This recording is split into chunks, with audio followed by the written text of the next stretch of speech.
இந்த வாரத்தில் ஒரு ஃபாஸ்டரை நான் சந்தித்தேன். அந்த ஃபாஸ்டரிடம் நான் பேசிக்கொண்டிருந்த போது இன்னொரு ஃபாஸ்டரை பற்றி பேசும்போது உடனடியாக அந்த ஃபாஸ்டர் சொன்னார், அவரா ரொம்ப அட்வைட் பிடிச்சவராச்சே அப்படின்னு சொல்லி பேசிக்கொண்டிருந்தார்.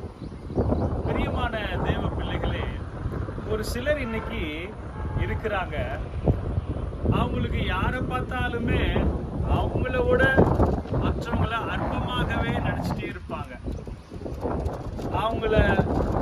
அவங்களுக்கு ஒன்றும் தெரியாது, இவங்களுக்கு மட்டும்தான் எல்லாம் தெரியும் அப்படின்ற ஒரு எண்ணத்தோட அவங்க காணப்படுவாங்க. பிரியமானவர்களே, கவனிங்க, வேதத்துல நீதிமொழிகள் 16ஆம் அதிகாரம் 5ஆம் வசனம் இப்படியா சொல்லுகிறது, மனமேட்டிமை உள்ளவன் எவனும் கர்த்தருக்கு அருவருப்பானவன்.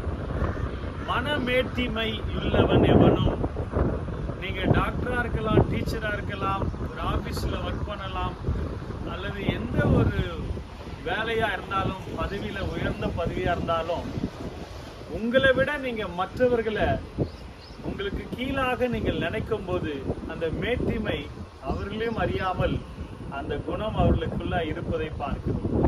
ஆனால் கர்த்தர் சொல்றாரு, அப்படிப்பட்டவங்க அருவருப்பானவங்க, நம்ம வாயில வர்ற வாந்திக்கு சமம் என்று அதனுடைய அர்த்தத்தை நாம் புரிந்து கொள்ள முடிகிறது. அருமையான தேவ பிள்ளைகளே, எனக்கு தான் எல்லாம் தெரியும் என்கிறதான இந்த மேட்டிமையிலிருந்து ஒரு சிலர் விடுபட வேண்டும் என்று கர்த்தர் விரும்புகிறார். ஆகவே இப்படிப்பட்ட குணங்கள் ஊழியக்காரர்களை குறித்து அற்பமாக நினைக்கக்கூடாது. நம்ம இடத்துல வேலை செய்கிறவர்கள் பக்கத்தில் இருக்கிறவர்களை பார்த்து அற்பமாக நினைக்கக்கூடாது. இப்படி நீங்கள் எந்த இடத்துல வசித்தாலும் இருந்தாலும் நாம் ஜாக்கிரதையாக, நாம் தேவனுக்கு பயந்து தாழ்மையோடு கர்த்தருக்கு வாழும்போது ஆண்டவர் நம்மை ஆசீர்வதிப்பார், பிரியப்படுத்துவார். ஆகவே மற்றவர்களை அற்பமாய் நினைத்து நாம் பாவம் செய்து தேவனுக்கு பிரியமற்றவர்களாய் இருக்கக்கூடாது என்பதை கர்த்தர் விரும்புகிற ஒரு காரியமாய் இருக்கிறது. ஆண்டவரே, இந்த நாளிலும் கூட இந்த வார்த்தையின்படி எங்களுக்குள்ளாக அந்த மனமேட்டிமை வராதபடி கர்த்தாவே நீர் காத்துக்கொள்ளும், பரிசுத்தப்படுத்தும்.